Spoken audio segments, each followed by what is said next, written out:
Hello, and welcome to the Write Anyway podcast from Pages and Platforms and the Happily Ever After Club. I'm Anne Hawley, and in today's episode, Rachelle and I discuss the importance of point of view in telling your story. Rachelle and I both trained as developmental editors under Sean Coyne and the Story Grid method.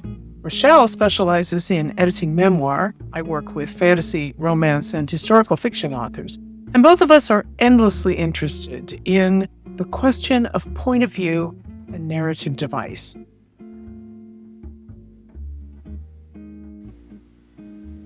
Anne, how are you today? Oh, hi, Rachelle. I'm not too bad. How about you? Good. I'm so excited to talk to you today. Today we're going to talk about point of view, and I have learned so much from you on this, and I'm really just excited first to ask you, what the heck is point of view? A lot of people get this confused, or you talk about it and their eyes glaze over. So first of all, can you put in context what we're talking about? Yeah, I think the first thing to say is what we aren't talking about. Most people, that's a little bit broad, but most writers, when they think about point of view, tend to say, well, is it first person or third person? And is it present tense or past tense? Those are the entire definition that most people seem to have about point of view. And both of those things can be important choices, but that's not really what point of view is. You have to go a little bit deeper, and it's a large subject. We're not going to cover it all today. But the question is, why choose one of those things over another? And a lot of the time, when I'm working with writers, they will say something like, well, I'm writing YA action, adventure, fantasy or something. And all those are in first person present tense. So that's what I want to do. That's a perfectly valid reason to write in first person and present tense. I know for the last decade or so, a little bit longer, that's been really popular because of the Hunger Games. There are also people who say, if I open a book and see first person, I won't even read it. And if that's you, then don't write that. If you think that your reader is ideally someone like you and you don't like first person or you don't like present tense, then don't write in first person present tense. But there are different genres or sort of marketing categories where it's more popular to use first person. YA is very commonly done in first person. Women's, quote unquote, women's fiction is often in first person. Why is that? When you start reading in first person, you instantly begin to empathize and become the character.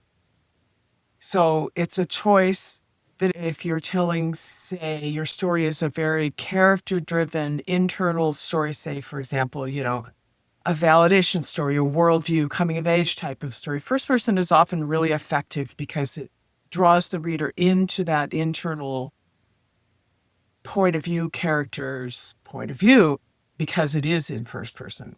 If you want more scope to change point of view, for example, like a typical in a romance, very often you have alternating points of view between the two lovers. Mm-hmm. If you were to try to do that, both of them in first person, it's very confusing to the reader. Like, I just turned the page, new chapter, it still says I. Who am I? Without a header that says, okay, now we are in John's point of view, and over here we are in Susan's point of view. So if you're going to use more than one point of view, it's easier to manage in third person. It's often quite genre specific, what marketing category, who you're marketing to, and what's popular now. So other than what person someone's writing in, what else does point of view encompass when we talk about point of view? There's a whole lot of subtlety about distance. Okay. With point of view. One example that I like to use of first person, but generally in the past tense, is the great classic novel True Grit by Charles Portis. I use it a lot as an example because it's extremely well written and it's funny and it's a great little book. And the main character, Maddie Ross, is telling her own story. It's in first person. It's very voicey. She has an accent. There's a certain amount of sort of dialect in there because she's from Arkansas in 18 whatever. Kind of almost Old West sort of feeling. And if you've seen either version of the movie, it's just kind of a Western. And part of the joy of that novel is that the first person is funny.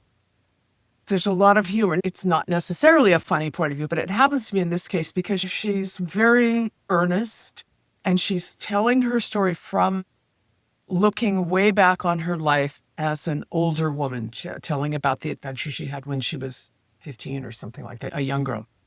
And she doesn't know that she's revealing all sorts of idiosyncrasies about herself. And she thinks she's the hero of her story and doesn't even realize that the real hero of the story is Rooster Cogburn, the character played by John Wayne in the old movie and Jeff Bridges in the slightly newer version of the movie. Kind of an anti-hero, kind of a criminal who has redemption arc. And so the irony and humor that she, as a narrator, doesn't intend is something that the reader can enjoy. And you get the similar effect with like Huckleberry Finn, where it's first person, real voicey, a lot of accent, a lot of dialect in there. And the character doesn't realize how much they're revealing about themselves, their prejudices, the world, their folly, their limited, youthful point of view that the reader can then enjoy. So there's a first person looking back on, let me tell you about my important life. And you're reading it and going, you really thought you were pretty important there, didn't you? And so there's a lot of enjoyment in that. That isn't always the case. There's a lot of classic first person stories, Jane Eyre, some of the great novels, Victorian novels, where the character is earnestly and seriously telling her own story. And it's very serious and there's very little irony in it, but a lot of pathos, a lot of you were just like, oh God, this poor girl, what she's going through. And it still can help the reader feel very close to the character. But also how far in the future is that first person narrator looking back to tell the story? And how much of that do they reveal? One of my favorite old books from my teenage years were the Merlin trilogy by Mary Stewart. And they're in first person, but they start by saying, I am an old man now, and back when this happened, he's telling the story from his mythically old age. But as soon as he establishes that sort of first person, here I am, very old, living in a cave, telling you this story about this time many decades in the past, then we drop into those many decades in the past and it just becomes a kind of a simple past tense narrative. But every once in a while, he'll come back in as the narrator and say, looking back now, I can see that I should have, something like that. So there's this wisdom of age sort of telling this story. You can make a lot of choices about what kind of story you're telling and how you want to tell it by how far away the narrator is from the action in the story, whether that's a first person narrator or a third person. And by far away, do you mean in connection to the protagonist or simply in time, or could it be both? Well, typically the first person narrator is the protagonist of the story. That's typically how that goes. Great Gatsby is an example where the first person narrator is not the protagonist.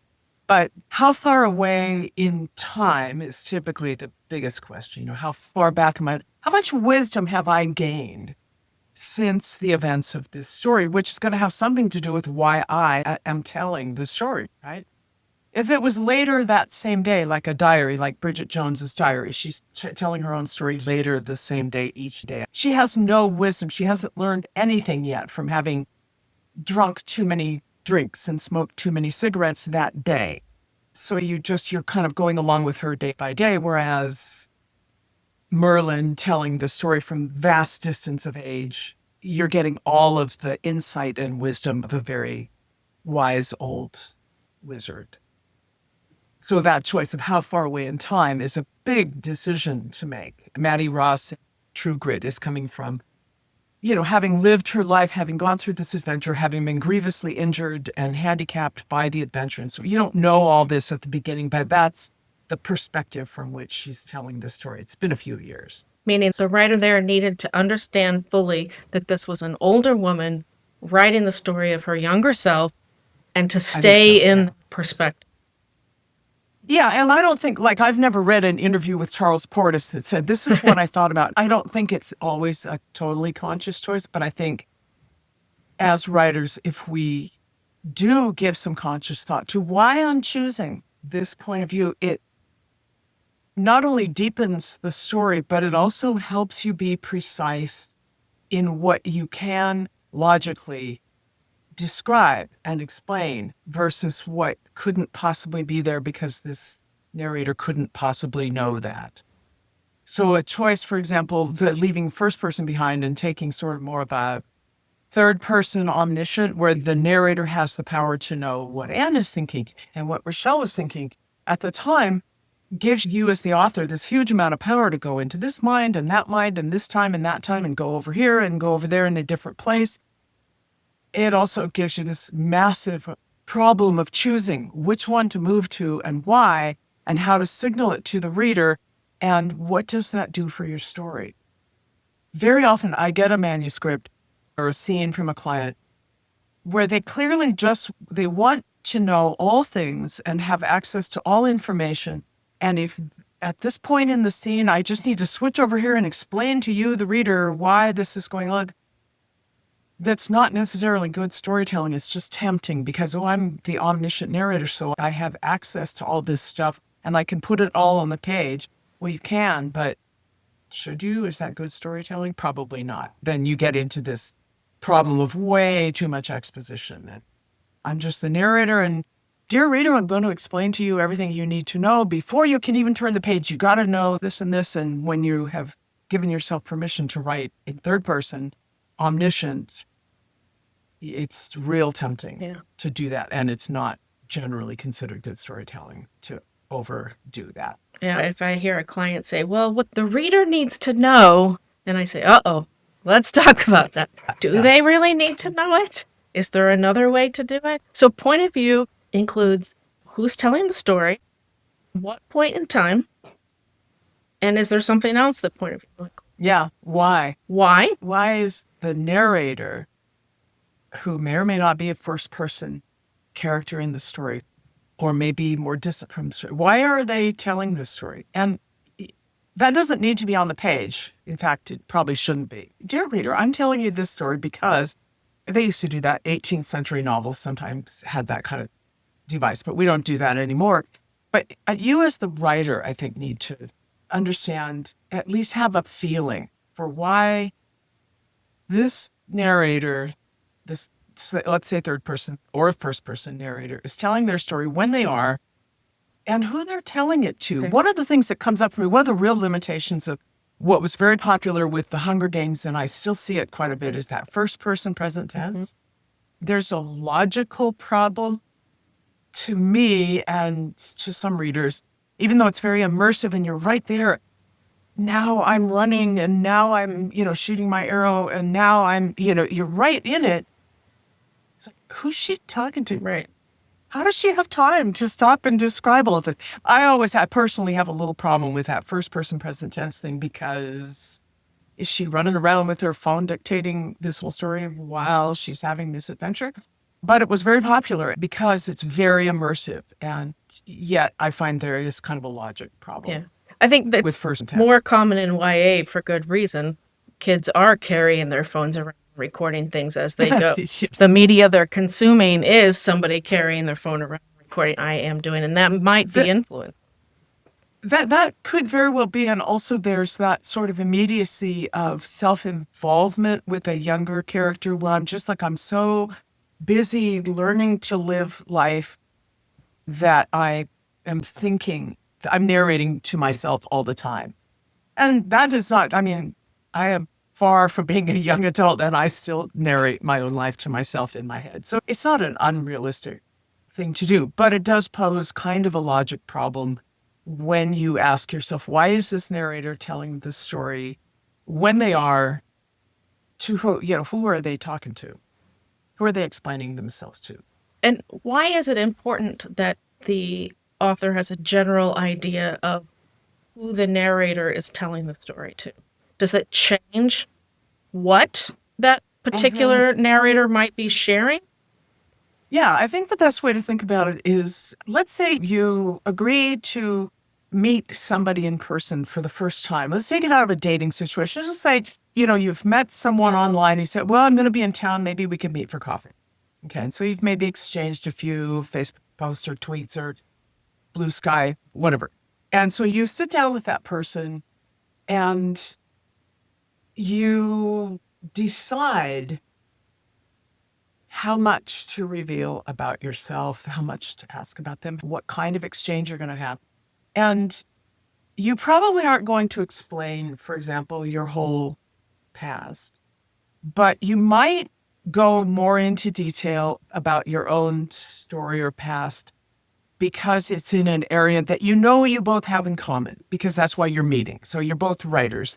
I'm always meeting with writers. So you're both writers. So you talk about writing and you talk about your writing experience or what you are working on, but you probably wouldn't maybe talk that much about your knitting or your cooking or your bike riding or your exercise regimen or something. But if you were meeting someone because you were both in the same yoga class and, hey, would you like to go grab a cup of coffee? You might then be talking more about your yoga or other exercise things that you do, or a different studio you used to belong to, or what city you moved from and what it was like in the other city, that type of thing. So what you as a real live person would choose to say in a conversation with this person would be different than if it was in a conversation with that person.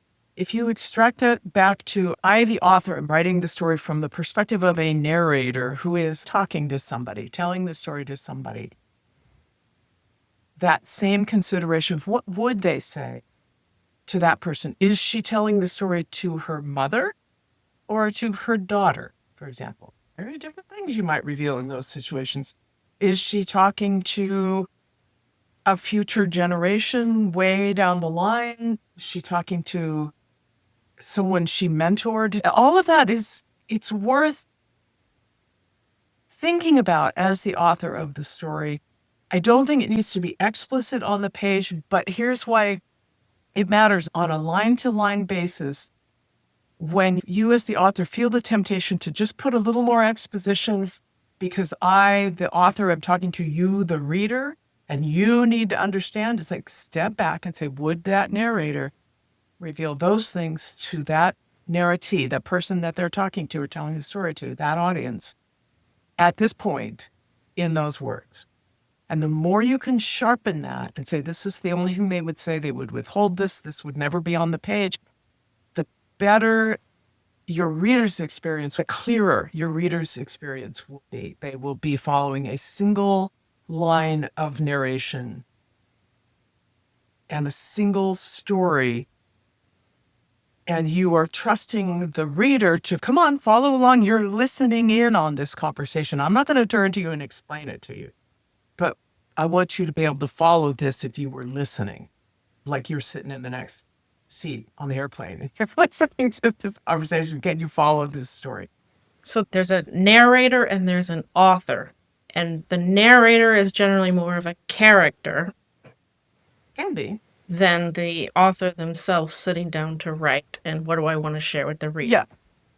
Yeah. When I bring this question up, it's not commonly understood and it's subtle to talk about. But when I bring it up, who is your narrator and who are they talking to? It's like, well, it's me. I'm the author and I'm talking to the reader. Well, no, you're not. You're not talking directly to the reader, because the reader is the reader in the room with you right now. No, the reader doesn't exist when you're writing the story. You can imagine it. And who are you imagining your reader is? And that's getting closer to who your narrative is. But no, you are not talking to your reader. I'm talking to you right now, but we're not writing a story. Right. As soon as I start telling a story, something changes. But that idea, well, no, it's just me talking to the reader. No, you're not. You need to think a little bit deeper into, even if it's third person, it's not first person, it's not actually a character on the page. There's still somebody who is not you, the author, that you've imagined telling this story. Because, for example, if I'm writing a historical novel and I think I'm telling the story to the reader, then I'm going to have all kinds of ideas about that period in history that nobody in that period of history would have, right, because they're in it. So, for example, vocabulary, words that I would choose to have the character think or say or the narration contain. For example, I am not going to set something in the early 19th century and have the characters or the narrator say something like, okay, because that word did not exist. So that's me not being me. That's me putting a narrator in between me and the reader who is speaking in early 19th century-ish language, for example. Right. I think that's one of the things that you did really well in your novel Restraint, which was give the narrator a voice of the time period that your story was placed in. So the language matched up. We weren't jumping from narrator to dialogue with big Right. jumps in feeling like time period. So it really set the time and space. Yeah, and that was important to me in that novel. I think it's always important, even though might not be as obvious as, okay, now we're going back 200 years in time and we're going to use language in a slightly different way to convey a different time period. Even if you are setting a novel right now today, what's today, May 8th, 2025, going to be very specific, and you wouldn't even know certain things 3 months ago that you now know today. So that choice of who's telling it and when can really determine what you do and don't put on the page. Right. So to clarify, point of view would be who's telling the story, from what point in time, who are... And space, too. Sometimes distance, like how far away was it? Long ago and far away, Okay. right? Who are they telling the story to? And why are they telling the story to that person? Right. Who's telling the story, to whom, from what distance in space and time, and why? What's their purpose in telling the story? And all of those things will help you as the author decide what doesn't belong on the page and what rightfully can come into the narration, into the dialogue. And one of the things that we didn't really get to it, but if you decide to write in first person, one of the great constraints of first person that can be really creative, especially if you're going to tell the whole story from that one character's point of view, is that you can only give what that character would know, would have experienced, what they can see and hear, and anything that happens outside of their experience, the character, the point of view, the first person narrator, character, and the reader can only find out about it at the same time. The reader can never know anything that the first person character doesn't know at the time they're telling the story. And are willing to share. So it could be And are willing to Right. share. So that's where that ironic voice comes in. What's the famous phrase of the unreliable narrator is often the first person narrator who is either fibbing or kind of finessing the story or kind of cleaning it up a little bit. And you can have a lot of fun with letting them accidentally drop something that they didn't mean to tell the reader. And there can be a lot of irony in that for the reader. Often it's quite humorous, like in Huckleberry Finn or Tom Sawyer. I think that clarifies what point of view is and a little bit, what are some of the challenges in manuscripts. I'd love to have you back on to discuss specifically the challenges you see most commonly in manuscripts and potentially how to solve. I'd love to have you back for that. That would be fun. And I just would like to encourage people. It's really hard for some writers to make themselves do this. But if you're concerned about your point of view and some of this feels kind of confusing, go get your favorite books that you loved, that inspired you to become a writer in the first place. And just open the first page and read and really think about what that author was doing with that point of view. Do a little studying. I'm not saying nerd out completely, but it's okay to just get a book off your shelf, open it up or off your Kindle or wherever, and read analytically a little bit, just a page or two, and say, what are they doing here? Is it present tense? Why is that? Why did I like that so much? And that can just be super helpful to your line-by-line writing. Yeah, and you'll probably see a pattern in your favorite books, which will speak to probably likely what you're writing, something similar to what you love. So That's what you should do, is write like what you love. yeah. Thank you so much for talking with me today. I really appreciate it.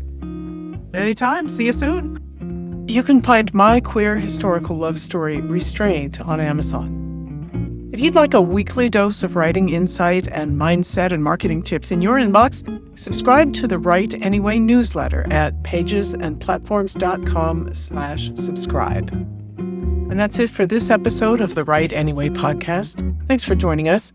We'll see you next.